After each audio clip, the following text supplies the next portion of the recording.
Hi, this is Pat Duckworth, a hot woman with cool solutions and the author of Hot Women Rock, How to Discover Your Midlife Entrepreneurial Mojo.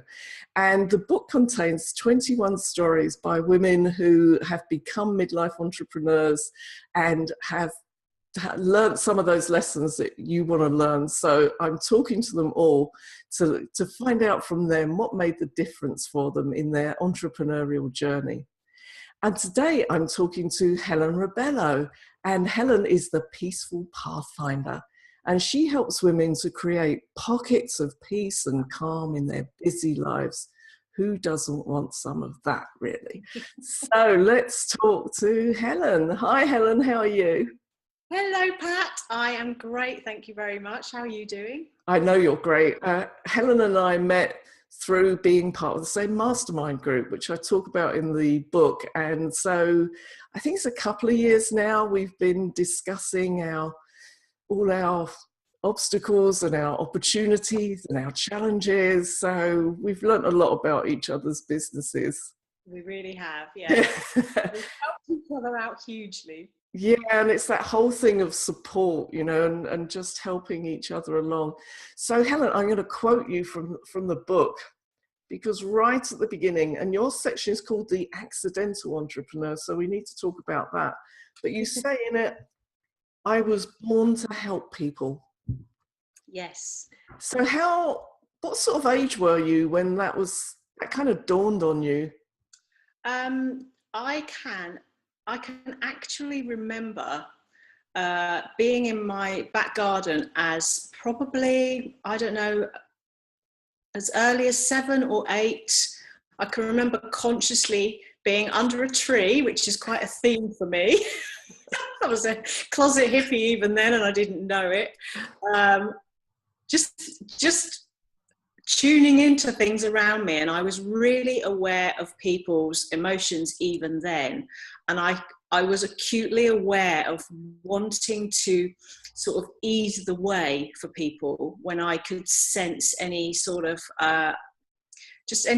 pain or upset, and I was just very, very tuned into wanting to help not just people but actually animals as well. So it just was an aspect of me I became aware of quite early on, but my first conscious memory of it is around 7, 8, standing under a tree, deciding I was going to be a nurse.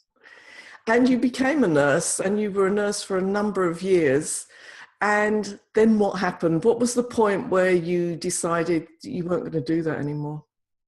Well, I actually switched. So I'm a multiple career person. So I started nurse training, and then I switched over to radiography training because I realized being a nurse didn't enable you to actually be with people. There was a lot of paperwork, and I was always being told off for talking too much to people and not getting on with doing all my paperwork. And I thought, well, that's not why I'm doing this. So I switched to radiography, and I specialised in ultrasound, and I got my one-to-one time with people.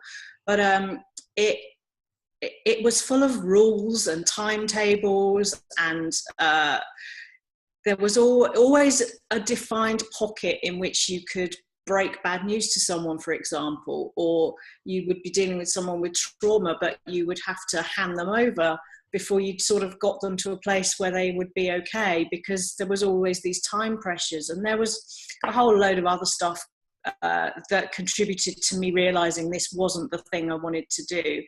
And it got to the point where I couldn't face another Sunday night dreading Monday morning. And I just wasn't in the right place for me.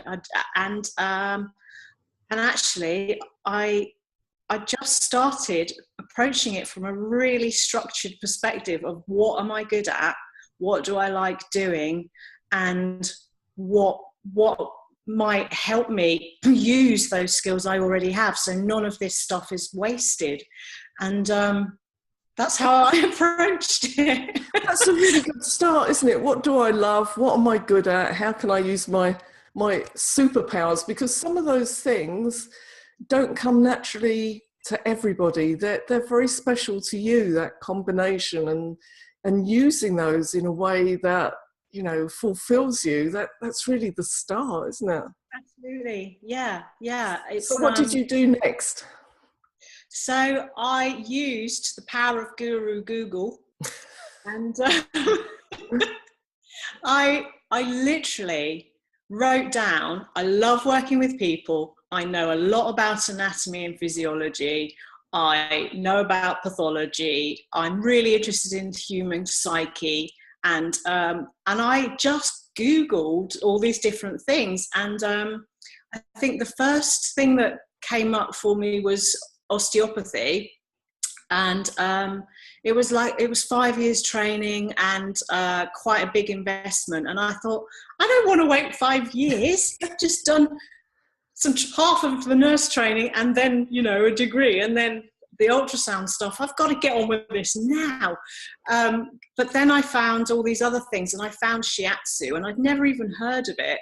And that was 3 years, but it was still meaty. I didn't want to just do something that was a weekend or, a few weekends. I wanted to get my teeth stuck into something with a good background and a system, but not spend 5 years doing it. And so, I found shiatsu, and little did I know I was sort of stumbling upon a path that has just taken me down some really perfect, really interesting, really huge routes ever since. That was the start of my journey, really, into being my own boss. So just a little bit about shiatsu. I know something about it because I'm a great goer to evening classes, and I did a 10-week evening class on shiatsu. But Wow. for those who don't know what it entails, just say a bit about it. Yeah, sure. So the easiest way to describe it is that it's often regarded as acupuncture without needles, or people will refer to it as Japanese physiotherapy.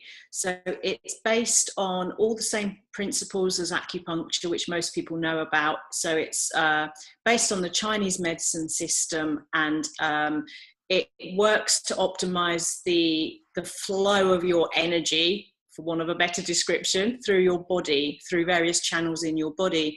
And a shiatsu practitioner learns all about Chinese medicine and learns about how to optimize our well-being using mind, body, and soul, all of those different holistic elements. And so for me, I was already approaching my NHS stuff from that perspective, because I just did it inherently.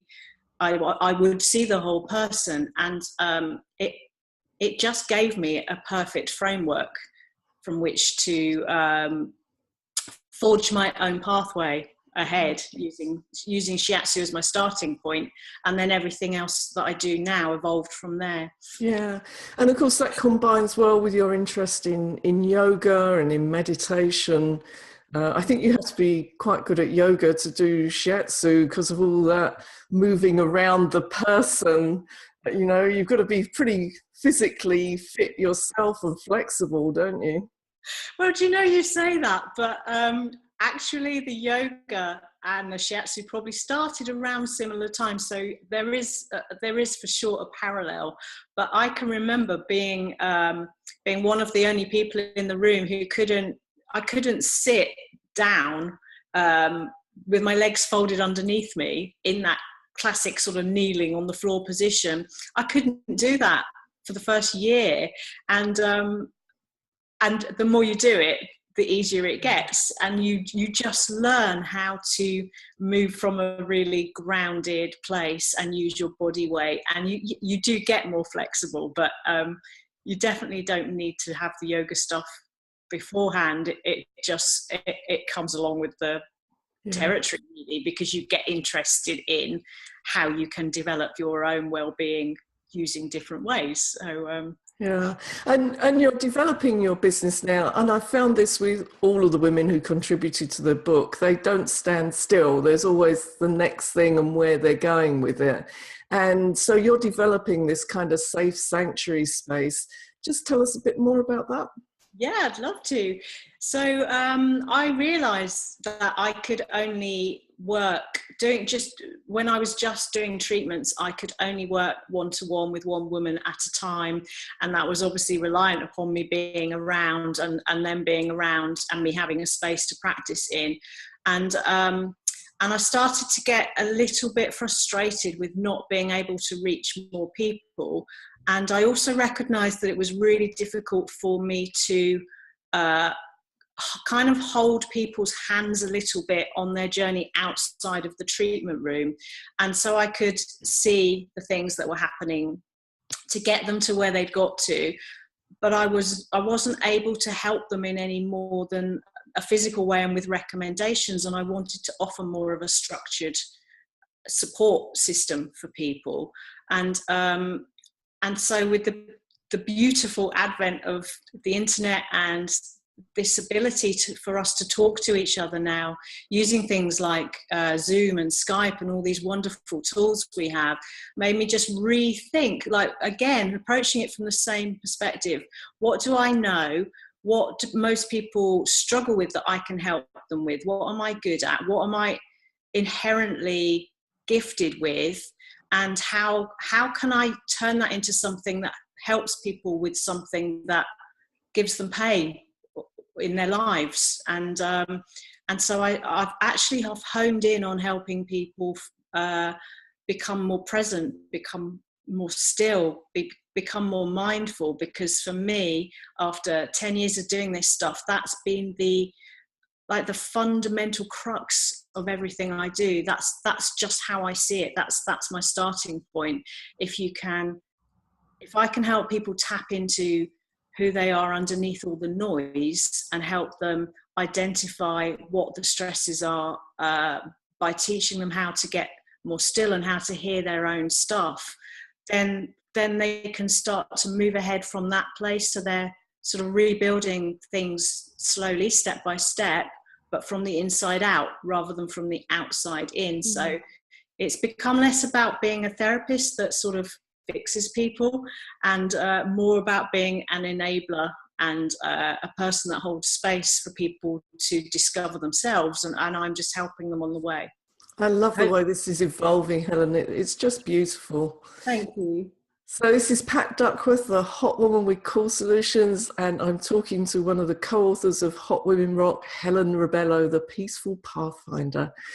So Helen, I've been talking to the other authors about aspects of the model that I use in the book, and there are two levels, values and beliefs, and sometimes they're represented together as the same level as brain function, but I really like to separate them out because I think there's different aspects to them. So you've obviously got this really strong value around helping people.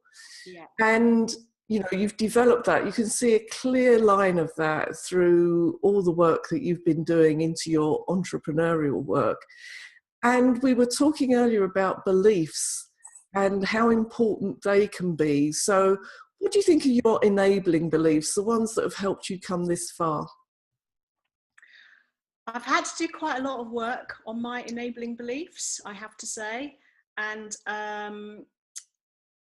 for me, my biggest enabling belief is that it's really simple, and it's the words "I am enough." That's my biggest, simplest enabling belief, and I think that's quite relevant because actually that's what underlines everything I do with everybody I work with. There's this whole thing of I'm not good enough.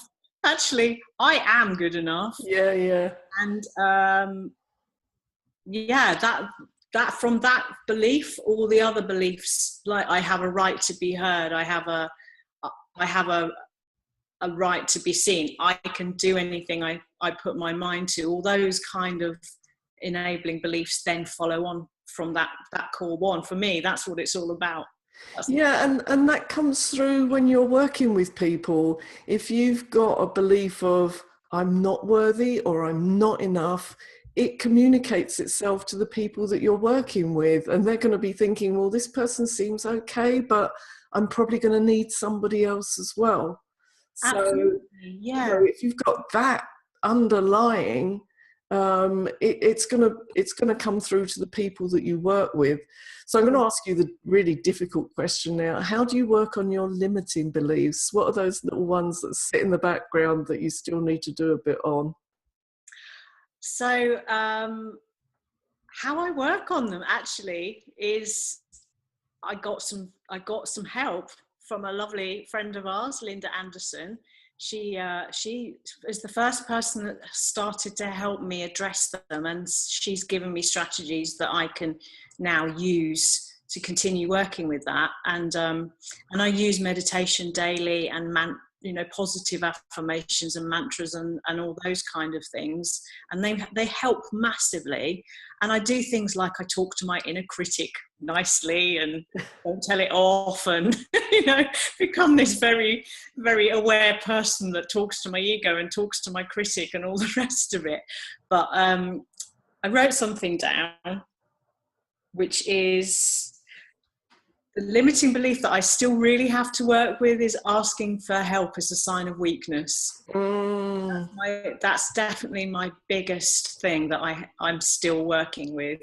There is also, I have to say, this little bit of me that still is unsure about whether I fit into my definition of entrepreneur, which is maybe why I called myself the accidental entrepreneur in my story.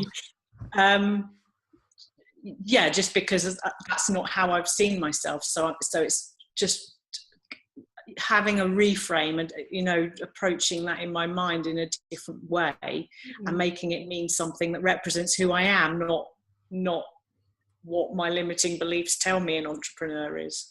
Yeah, and I think this is an important message for other women, is that these little limiting beliefs, they sit there in the background and they can be a little bit tricky to spot because they feel like they're true, you've just accepted them, but they're not true. They're just something that you've been looking for the evidence for that it is true. It's just a belief.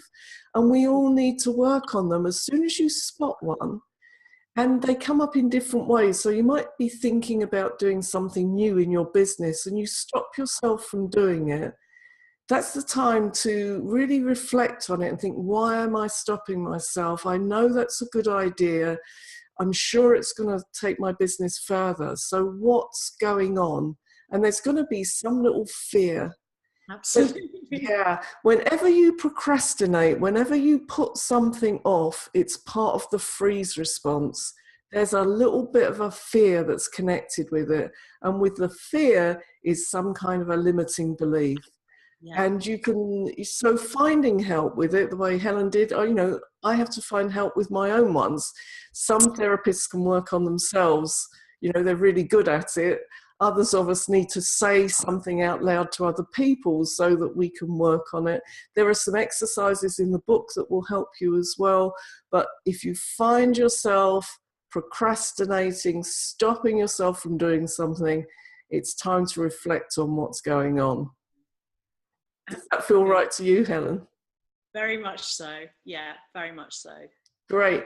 So if anybody watching this would like to make contact with you or find out more about the work that you do, or they want to create their own safe sanctuary space, how can they contact you, Helen? They are very welcome to email me. It's probably the quickest way.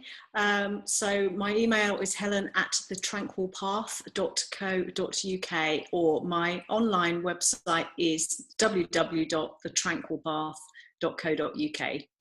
Fantastic. And I can't wait to see more about where this is all going for you, because it just keeps developing and evolving. It does. I've got exciting things planned for next year. So, yeah. Excellent. So thank you for watching, and keep watching out for more of these interviews with these women who have trodden the path and can help to guide you on the way. See you next time. Thank you.